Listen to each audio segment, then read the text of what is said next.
যাবতীয় প্রশংসা স্তুতি গুণগান গণকীর্তন একমাত্র সেই মহান রবের নিকটে, যিনি তার অত্যন্ত মেহেরবানিতে তার দিন ইসলাম জানা বোঝা আমার উদ্দেশ্যে আজকে একটি গুরুত্বপূর্ণ ইসলামিক সম্মেলনে আমরা উপস্থিত হতে পেরেছি। আমরা সেই রবের নিকটে শুকরিয়া জ্ঞাপন করব।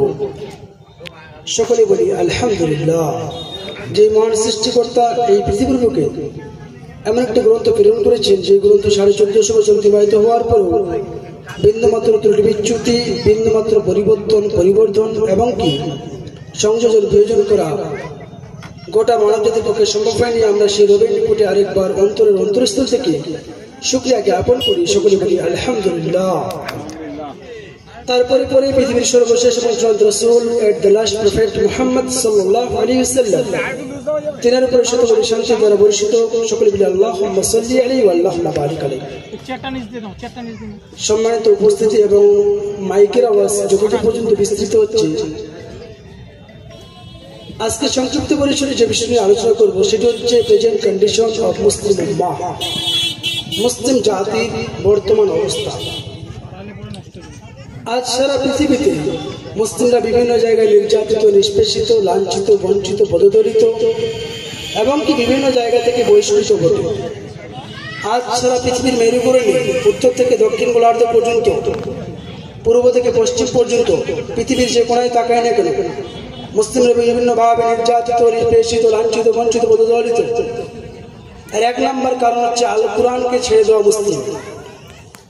আজকে যতজন মুসলিম আজকে এই সময়টাতে যদি এখানে কোনো জালসা না হতো, কোনো ইসলামিক কনফারেন্স না হতো, তাহলে এই যে সুন্দর করে চেয়ারগুলোকে সাজানো হয়েছে, জায়গা পাওয়া যেত না যে চেয়ার খালি রয়েছে।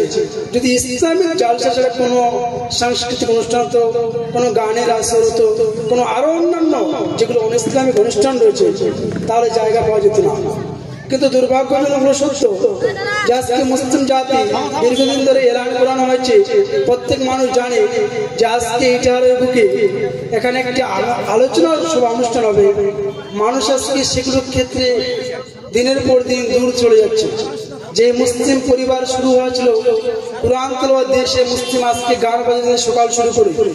যে মুসলিম ঘুমানোর সময় কোরআন তেলাওয়াত করে, হুজু করে, দূরে কাজ নামাজ আদায় করে ঘুমানোর কথা ছিল, সেই মুসলিম যুবক আজকে পাবজি, ফ্রি ফায়ার গেম খেলে, ফেসবুক করে আরো বিভিন্ন ভাবে ঘুমাতে যায়।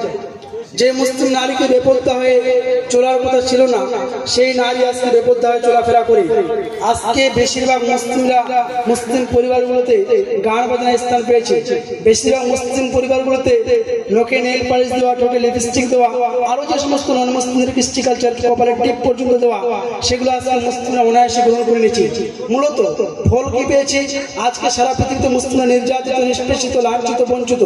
এর কারণটা হচ্ছে এটাই যে আমরা আমাদের জীবন ব্যবস্থা ছেড়ে দিয়েছি, আমরা আমাদের ধর্ম, আমরা আমাদের রিলিজিয়ন, সেটা আমরা আমাদের জীবন থেকে আউট করে দিয়েছি। যদিও ভারতের ইন্ডিয়ান কনস্টিটিউশন অফ ইন্ডিয়াতে আর্টিকেল 25 থেকে 28, 25 থেকে 28 নম্বর ধারে স্পষ্টভাবে রয়েছে যে ভারতের প্রত্যেকটি নাগরিকের একটা মৌলিক অধিকার, একটা মানুষের পার্সোনাল মানে একটা লিবার্টি রয়েছে, স্বাধীনতা রয়েছে, যে মানুষ সঠিকভাবে তার ধর্ম, আচরণ, তার সংস্কৃতি সে মনে চলতে পারবে।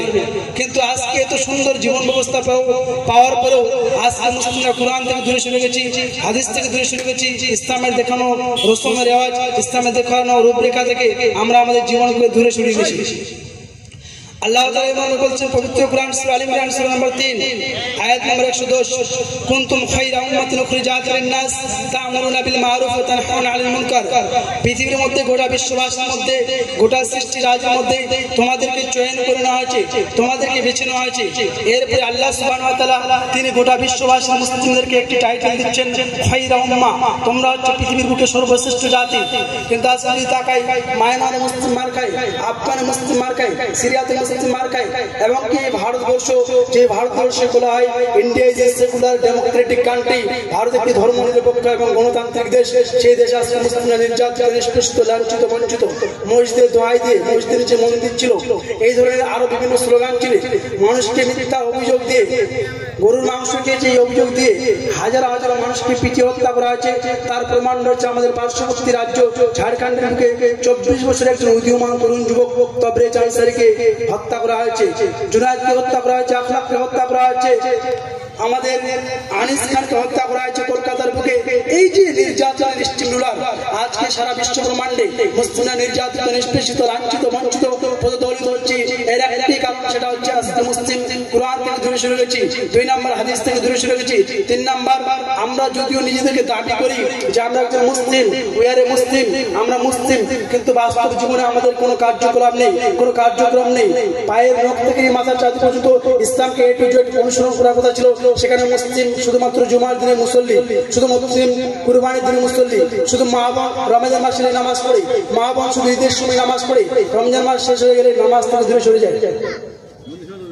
এই যে হচ্ছে মুসলিমরা, যে জিনের জীবন ব্যবস্থা কিভাবে ফলো করতে হবে সেটা আজকে আমরা ভুলে গেছি। আল্লাহ সুবহানাহু বলছেন, তারাকতু ফিকুম আমরাইন লান তাজিল্লু মা তামাসসাকতুম বিহিমা কিতাবাল্লাহি ওয়া সুন্নাতি রাসূলিহি। মিসকাতের 186 নম্বর হাদিস। হে আমার উম্মতেরা, তোমরা পথভ্রষ্ট হবে না যদি তোমরা দুইটা জিনিসকে আঁকড়ে ধরে থাকো।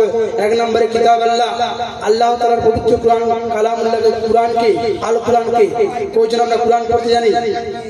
আপনার ছেলেকে ইংলিশ মিডিয়ামে ভর্তি করেছেন, ম্যাথ ভালো বুঝে, ফিলোসফি ভালো বুঝে, তারপরে হিস্টোরি ভালো বুঝে, life science, physical science, botany, sociology, আরো হাজারো সাবজেক্ট ভালো বুঝে, কিন্তু আল কোরআন তার সামনে দিচ্ছেন। আল কোরআন আপনার ছেলে পড়তে পারে না, আপনার মেয়ে আল কোরআন পড়তে পারে না। নিজেদেরকে মুসলিম দাবি করছি। প্রথমত আল্লাহ সুবহানাহু ওয়া তাআলার এই আয়াতকে আমরা মানে ভুলে গেছি, সেটা হচ্ছে পবিত্র কোরআন, সূরা আল আলাক নম্বর 96 আয়াত নম্বর 1, ইকরা বিসমি রাব্বিকাল্লাযী খালাক। পড়ো তোমার প্রভুর নামে, যিনি তোমাকে সৃষ্টি করেছেন। পৃথিবীতে জন্মের ভূমিষ্ঠ করে বাচ্চা কথা বলা শুরু করেছেন, প্রথমত তাকে আল কোরআন শিক্ষা দিতে হবে, কোরআনের জ্ঞান দিতে হবে। এ মর্মে আল্লাহ তাআলা আরো বলছেন পবিত্র কোরআন, সূরা মুহাম্মদ সূরা নম্বর 47 আয়াত 19, ফা'লাম আন্নাহু লা ইলাহা ইল্লাল্লাহ। তোমরা প্রথমত এই জ্ঞানকে অর্জন করো যে আল্লাহ ছাড়া সত্য কোনো মাবুদ নেই। প্রথমত এই জ্ঞানটা অর্জন করতে হবে যে আল্লাহ ছাড়া সত্য কোনো মাবুদ নেই। আল্লাহর পরিচয় ঘটাতে হবে। আল্লাহকে, আল্লাহ কোথায় আছে, আল্লাহর পরিচয় কি, আল্লাহ আমাদেরকে কেন সৃষ্টি করেছেন, হোয়াই ক্রিয়েট আস, আল্লাহ সুবহানাহু আমাদের কেন সৃষ্টি করেছেন, এবং এই বিশ্বরাজি সারা পৃথিবীকে সুন্দরভাবে আল্লাহ সুবহানাহু কেন সৃষ্টি করেছেন, এই চিন্তা ভাবনা মন মস্তিষ্কে আপনাকে চিন্তা ভাবনা করতে হবে। শুধু নামদারি, বাপ দাদা মুসলিম ছিল, আপনি মুসলিম, বংশ পরম্পরা মুসলিম, বাবার নাম আব্দুল্লাহ, ছেলের নাম আব্দুল গাফফার, তার দাদুর নাম আব্দুল সাত্তার, কিন্তু কাজে যদি বাস্তবায়ন নাই। আল্লাহ তাআলা পবিত্র কোরআনের মধ্যে 52 জায়গায় একটি কথা বলেছেন, ইল্লাল্লাযীনা আমানু ওয়া আমিলুস সালিহাত। যদি তোমরা বলো ঈমান নিয়ে এসেছি, শুধু কালেমা পড়ে দিলাম আর আমি মুসলিম হয়ে গেলাম, আর কাজে বাস্তবায়ন নেই, আল্লাহ তাআলা বলেছেন যদি তোমরা মনে করো, যদি বলো আমরা ঈমান নিয়ে এসেছি, ওয়া আমিলুস সালিহাত, তোমাদের জন্য সত্য হচ্ছে, তোমাদেরকে সৎকর্ম করতে হবে। ঈমানের মূল নোট হচ্ছে 3টি। 1 নাম্বার, আপনাকে মুখ দিয়ে স্বীকৃতি, অন্তর দিয়ে বিশ্বাস করতে হবে। 2 নাম্বার, মুখ দিয়ে স্বীকৃতি প্রদান করতে হবে। 3 নাম্বার, আপনার যে সুন্দর হাত পা রয়েছে, আপনার অঙ্গ প্রত্যঙ্গ রয়েছে, সুন্দর চোখ দিয়ে আপনি দৃষ্টি দিয়ে দেখতে পাচ্ছেন বিশ্ব ব্রহ্মাণ্ড, আপনি সবকিছু স্বাদ চাকতে পাচ্ছেন। এত সুন্দর করে বডিটা, আপনার হিউম্যান বডিটাকে, আপনার এনাটমিক্যালি বডিটাকে এত সুন্দর করে সৃষ্টি করেছেন। এর পারপাসটা কি, এর লক্ষ্যটা কি? আল্লাহ তাআলা বলছেন পবিত্র কোরআন, সূরা জারিয়াত সূরা নম্বর 51 আয়াত নম্বর 56, ওয়ামা খালাকতুল জিন্না ওয়াল ইনসা ইল্লা লিয়াবুদুন। পৃথিবীর মানুষ, তোমাদেরকে আমি সৃষ্টি করতাম না, তবে তোমাদের সৃষ্টি করার একটাই লক্ষ্য, একটাই পারপাস, যে তোমরা আমার ইবাদত করবে, ইল্লা লিয়াবুদুন, যে তোমরা আমার দাসত্ব করবে, আমার ইবাদত করবে। কিন্তু আজকে মুসলিম না ফজরের নামাজ পড়ি, না জোহরের নামাজ পড়ি, না আসর পড়ি, না মাগরিব পড়ি, না ঈশা পড়ি, নামাজ থেকে দূরে সরে গেছি, গান বাজনাকে আপন করে নিয়েছি, ইসলামকে জলাঞ্জলি দিয়েছি, ইসলামকে ভুলে গেছি। ছেলে মেয়ে সকালবেলা ক্লাস 7, 8, 9, 10 পড়ছে, মোবাইল ছাড়া স্কুলে যায় না। সবে মাত্র কলেজে পড়ছে আপনার মেয়ে, মোবাইল ছাড়া যায় না। মোবাইলে কি করে, কি পড়াশোনা করে, কি একটা মূর্খ অসভ্য একটা সমাজ তৈরি হচ্ছে আজকে মুসলিম।